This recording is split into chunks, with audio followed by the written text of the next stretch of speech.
오늘은 끝이 다른 이가 이단입니다 라는 제목으로 하나님 말씀을 나눕니다. 사도 바울이 쓴 로마서는 16장까지 있죠. 그 중에 15장에서 사도 바울이 말하고자 하는 그 모든 내용을 다 이야기하고 16장은 이제 15장의 부록에 해당되는 추신서에 해당되는 그 말씀입니다. 이제 내일이면 로마서의 말씀도 다 맞춰지게 되는데 이 마지막 로마서의 이 부분에 있어서 사도 바울이 당부를 하고 있습니다. 문안 인사를 하고 이제는 당부를 하는 그러한 내용이 소개되어 있습니다.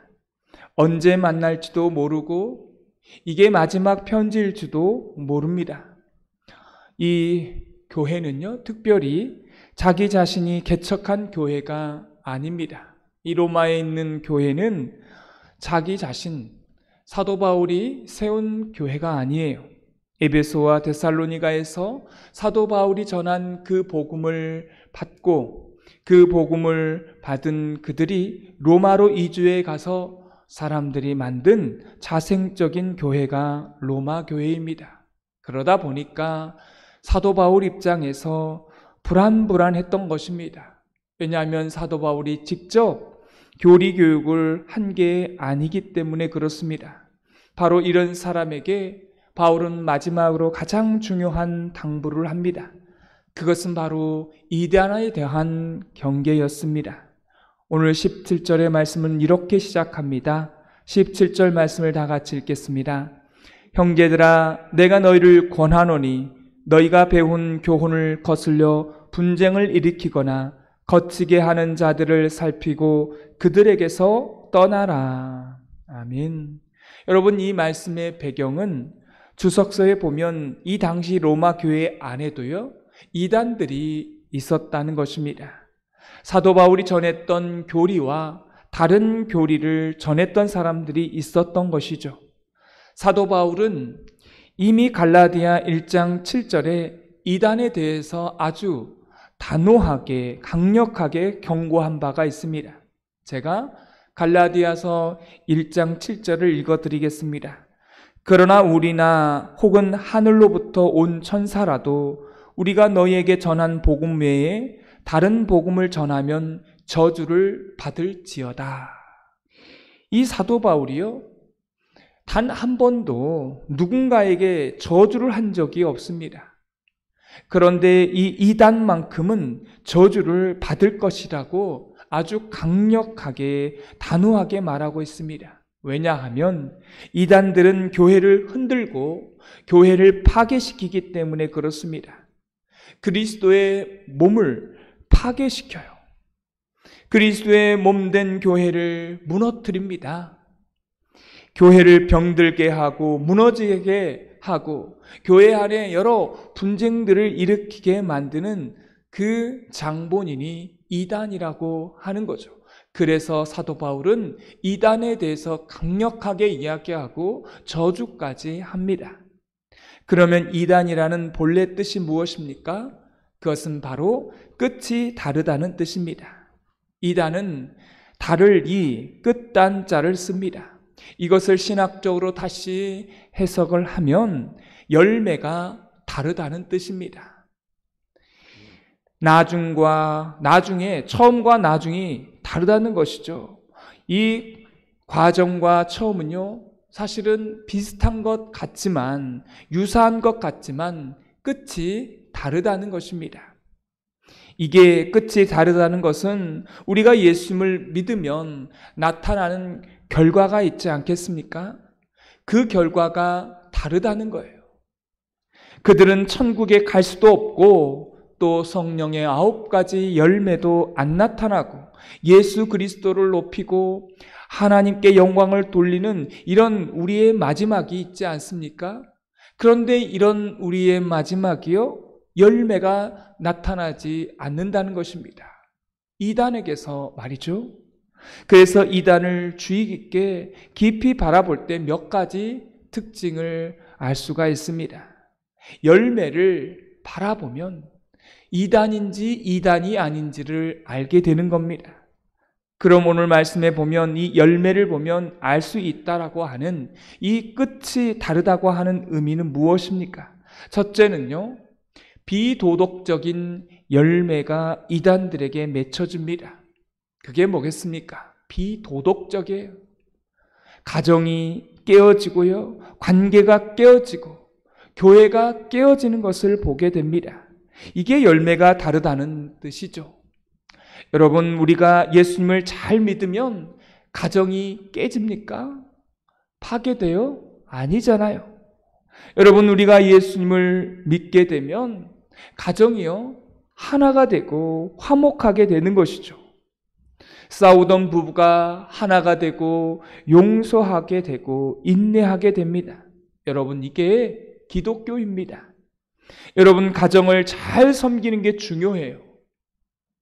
교회 열심히 다니는 것보다 가정을 잘 섬기는 게 사실 중요합니다.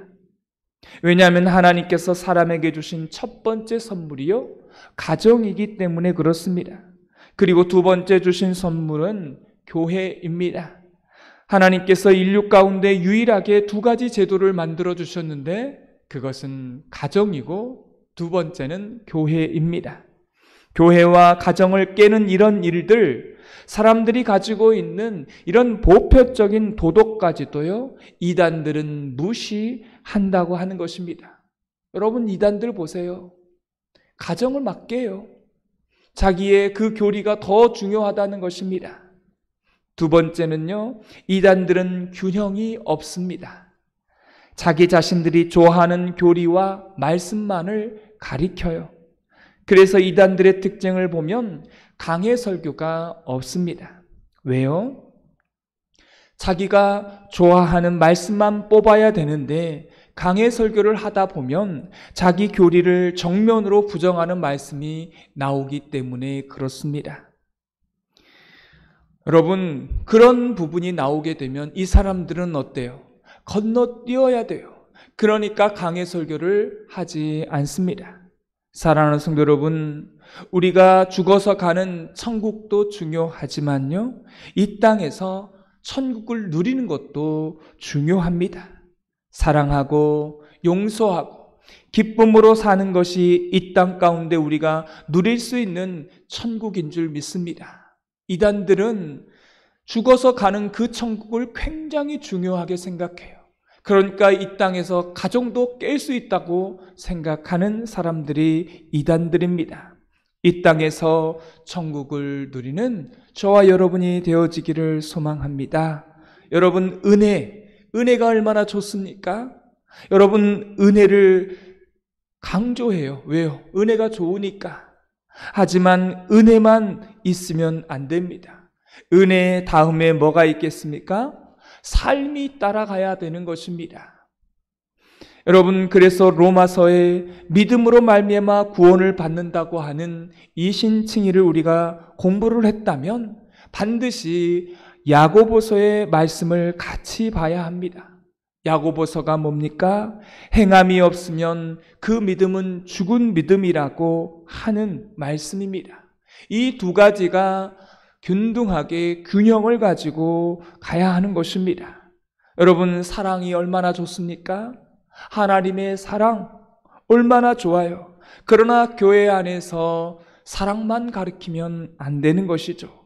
그 다음에 무엇도 함께 가르쳐야 합니까? 하나님의 공의도 같이 가르쳐야 합니다. 여러분, 지성을 가르친다면 그 다음에 감성도 가르쳐야 합니다. 사랑하는 성도 여러분, 그래서 마태, 마가, 누가, 요한복음을 보면 우리 하나님이 얼마나 균형 잡혀 있는지, 왜 똑같은 예수님의 생애를 다루면서 마태, 마가, 누가, 요한복음을 썼는지 그것을 볼 수가 있어요. 내용은 어때요? 다 같은 내용입니다. 그러나 관점이 다릅니다. 마태복음을 보면 정통 유대인들을 위해서 쓰여진 복음서입니다. 아주 율법주의의 찌들은, 유대주의의 찌들은 저들을 위해서 쓴 복음서가 마태복음입니다. 정통 유대인들에게 예수 그리스도를 소개하면서 이분은 왕으로 오신 분이시다 소개해요. 여러분, 마가복음은 고난당하는 사람들을, 그 사람들을 위해서 오신 분이 예수님이다라고 소개를 합니다. 예수님의 생애인데, 그래서 그 예수님의 생애를 뭐라고 다루냐면, 또한 누가복음은 순환의 종이라고, 고난의 종이라고 예수님을 다루면서 너희들이 고난받는 것도 지극히 당연하다라고 그렇게 말하는 것이 마가복음입니다. 또한 누가복음은 누구를 위해서 쓰였어요? 이방인들을 위해서 쓰여진 복음서입니다. 그래서 누가복음에 보면 창기와 세리와 이방 사람들, 예수님을 믿게 된 그 과정들을 아주 자세하게 말하고 있습니다. 또한 요한복음은 사람의 아들로 오신 예수 그리스도에 대한 신학서입니다. 이게 교리서예요. 예수님의 생애를 다룹니다. 같은 내용인데도 균형 잡히게 예수님에 대해서 마태복음 만왕의 왕으로 오신 예수 그리스도에 대해서, 마가복음은 고난의 종으로 오신 예수 그리스도에 대해서, 누가복음은 사람의 아들로 이방 사람들을 위해서 구원하기 오신 예수 그리스도로, 또한 요한복음은 바로 신으로 오신 예수 그리스도로, 이렇게 각각이 균형 잡히게 예수님의 생애를 우리에게 소개하고 있습니다. 이것이 바로 기독교인 것입니다. 본래 모습이에요. 또한 이단들은요, 극단적입니다. 한쪽에 너무 치우쳐 있어요. 그 다음 네 번째가 중요하죠. 남을 무조건 정죄하고 자기 자신만 옳다라고 말합니다. 그리고 다섯 번째는요, 기성교회를 날마다 이야기할 때마다 비난을 합니다. 그리고 그 기성교회 안에 교리가 약한 교인들을요, 호시탐탐 노립니다. 그러면 오늘 성경에 보면 이단들의 열매가 아주 분명한 열매들이 있습니다.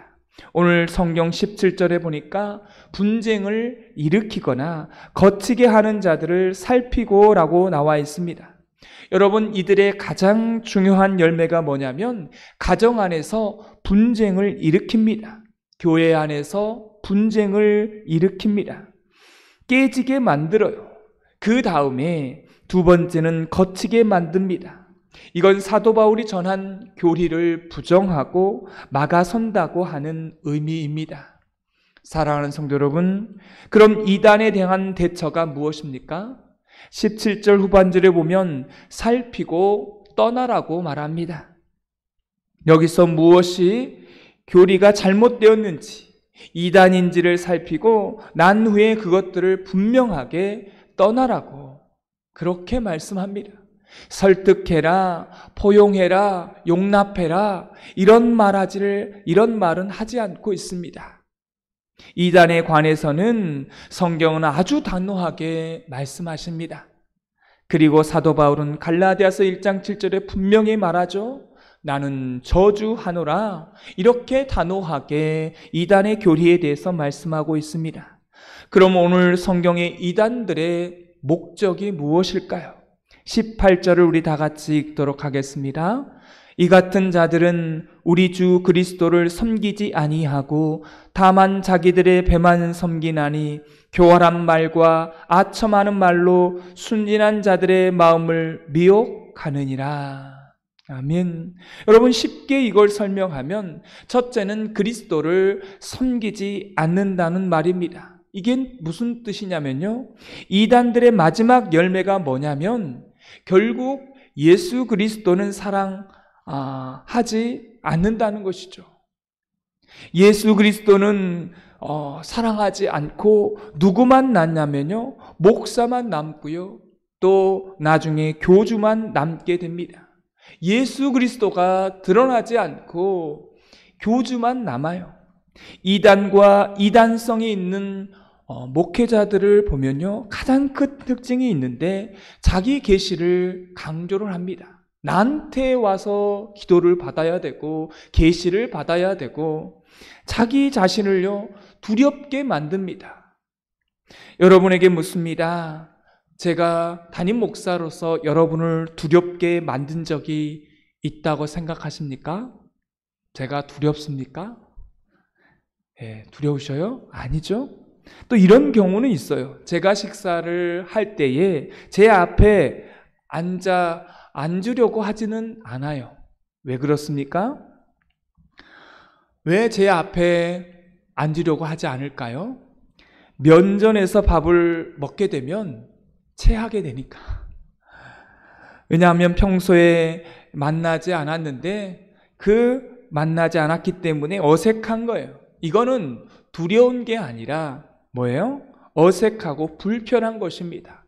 두려워서가 아니라 제 앞에 앉지 않는 것은 불편해서 앉지를 않는 거죠. 좋은 목사는요, 목사를 의존하게 만드는 것이 아니라 혼자서도 하나님을 의지할 수 있도록 만드는 것입니다. 그 방법이 뭐예요? 새벽마다 이렇게 말씀을 묵상하고 큐티하는 것입니다. 그런 것들을 연습시키는 것이 제가 하는 거예요. 그래서 목사를 두렵게 하거나 의존하게 만들거나 목사의 그 자기 계시만 강조하는 사람이 있다라면 성경은 단연코 말합니다. 뭐라고요? 떠나라고 말합니다. 그리고 결국은 우리의 모든 목회와 사역은 예수 그리스도를 섬기게 해야 되고 예수 그리스도를 드러나게 해야 한다는 것이죠. 이게 온전한 사역인 줄 믿습니다. 이단들의 목적이 있어요. 오늘 성경에 뭐라고 되어 있습니까? 자기 배를 불리게 한다는 것입니다. 자기 배를 어떻게 불려요? 이단들이 교회 그 모임 그 성전을 아주 크게 짓잖아요. 그렇게 의리하게 지어요. 그 돈을 다 어디서 났겠습니까? 교인들을 착취를 해서 자기들의 배를 부리게 한다는 것입니다. 이단들의 목적이 바로 그거예요.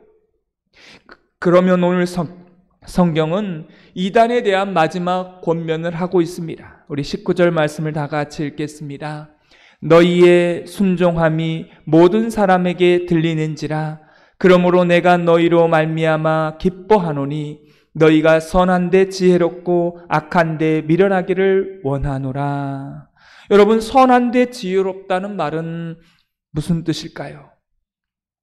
이거는 이런 뜻이에요.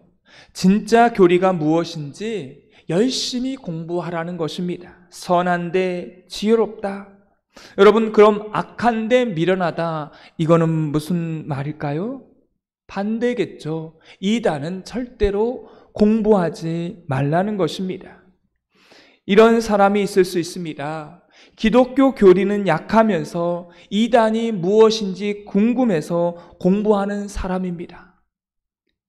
자신의 교리, 기독교 교리는 깊이 알지 못하면서 이단은 알아야 빠지지 않는다라고 이단 공부를 하는 사람이 있어요. 그러면 100% 어떻게 돼요? 이단에 빠지게 되어 있습니다. 여러분, 가짜 돈을 감별하는 감별사들의 지혜를 우리가 배워야 하는 겁니다. 이 사람들은 무엇을 가지고 연습할까요? 진짜를 가지고 할까요? 가짜를 가지고 연습할까요? 진짜를 가지고 연습합니다. 가짜를 가지고 연습하면 안 되는 게 뭐냐면 가짜는 다양하기 때문에 그래요. 그래서 진짜 돈에다가 가짜 돈을 한 장씩 넣어서 그거를 수없이 많이 연습한다고 합니다. 진짜를 계속 세다가 가짜가 들어있으면 어때요? 그게 맞추는 거예요. 가짜를 맞추는 겁니다. 진짜를 많이 세고 나서 그 가짜를 하나씩 넣다 보면 그 가짜가 발견이 되는 것입니다. 이게 바로 오늘 본문의 이야기예요.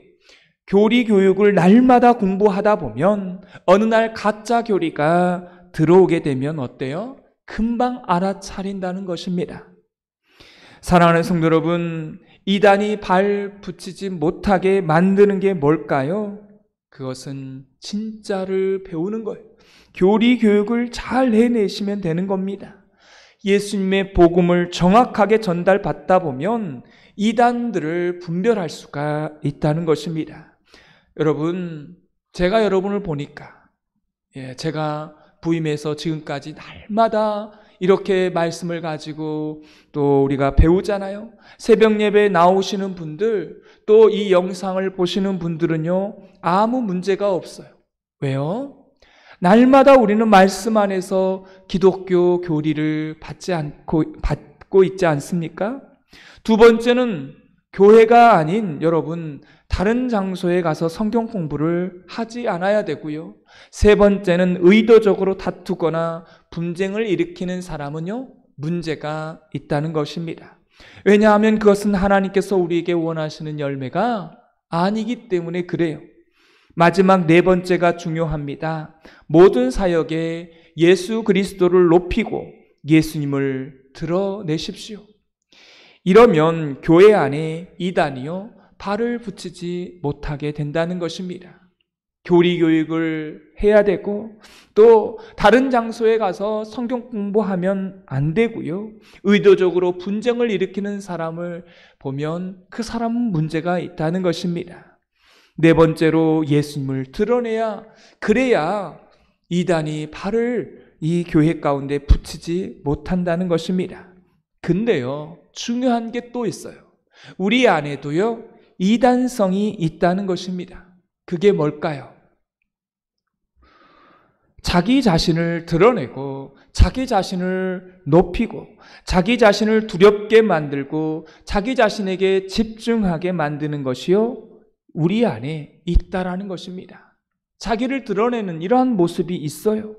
이건 날마다 어떻게 해요? 이겨내셔야 합니다. 그 이단성은요, 뭐가 다르다고요? 끝이 다릅니다. 우리가 살아갈 때마다 예수 그리스도를 높이고 교리 교육을 잘 받고 또 분쟁을 일으키지 말고 이 분쟁을 화해하게 하는 일이 저와 여러분 가운데 쓰여진다라면 우리 말씀교회 하는 이단이요, 발을 붙이지 못하게 될 것입니다. 그리고 이 이단성을, 우리 안에 있는 이 이단성을요, 항상 이겨내셔야 합니다. 예수 그리스도를 날마다 높이시고 하나님께 영광 돌리는 저와 여러분이 되어지기를 주님의 이름으로 축원합니다. 오늘 말씀에 느낀 점과 깨달은 점을 적어보시고 해야 될 것과 하지 말아야 될 것을 한 가지씩 적어보시고 이 말씀대로 사는 하루가 되게 해달라고 기도하는 시간 갖겠습니다. 하나님 아버지, 내일이면 노마서를 마치게 됩니다.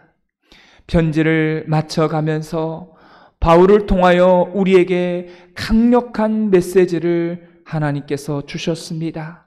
끝이 다른 이단들을 경계하라고, 열매가 다른 이단들을 멀리하고 떠나라고 말씀하여 주셨습니다. 사도 바울은 사람들에게 저주의 말을 하지를 않았지만 이단들에 대해서는 저주까지 했습니다.